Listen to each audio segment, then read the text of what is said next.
Right now, the sky above you is blue and you've never really questioned why. Most people will tell you it's because the sky reflects the ocean. That explanation is completely wrong. Water doesn't even work that way to begin with. The real reason took physicists more than 200 years to fully prove. And it starts with something you would never expect. The sky is blue because sunlight is being ripped apart in midair, right above your head. Sunlight looks white, but it's actually every color mixed together. Isaac Newton proved this in 1666 using nothing but a glass prism. He passed sunlight through the glass and watched it split into a full rainbow. Red, orange, yellow, green, blue, and violet, all hiding inside plain daylight. For centuries after that, nobody connected this to the color of the sky. Leonardo da Vinci had guessed around 1500 that the sky's color came from light and darkness mixing. He was creative. He was also wrong. The real clue came from a very different kind of experiment. In 1859, physicist John Tyndall shined light through a glass tank filled with smoke. He noticed something strange. The light scattered, and it scattered blue. The tiny particles in the smoke were knocking blue light in every direction. Red light passed through mostly untouched.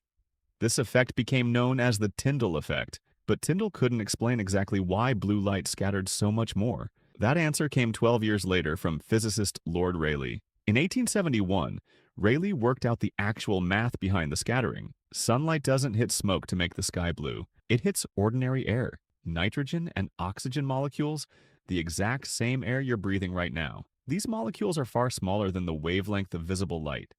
Rayleigh showed that shorter wavelengths scatter dramatically more than longer ones. Blue light has a much shorter wavelength than red light, so molecules in the air scatter blue light many times more often. That scattered blue light comes at you from every direction in the sky, which is exactly why the whole sky looks blue, not just the spot near the sun. But here's a detail almost nobody knows. Violet light has an even shorter wavelength than blue. By Rayleigh's own math, violet should scatter even more than blue does. So logically, the sky should look violet, not blue.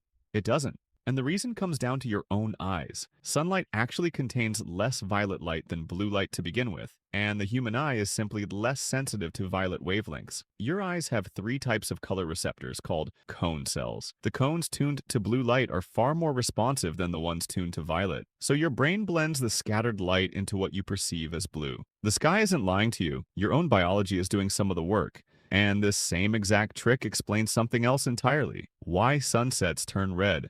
At sunset, sunlight has to travel through far more atmosphere to reach your eyes. Almost all the blue light gets scattered away long before it arrives. What's left by the time light reaches you is mostly orange and red. The same scattering that paints the sky blue at noon paints it red at dusk. It's the identical physics, just measured over a much longer path of air. So here's the full answer, start to finish. The sky isn't reflecting anything at all, it's sunlight getting scattered apart by ordinary air molecules above your head. Blue light scatters the most that your eyes can easily see.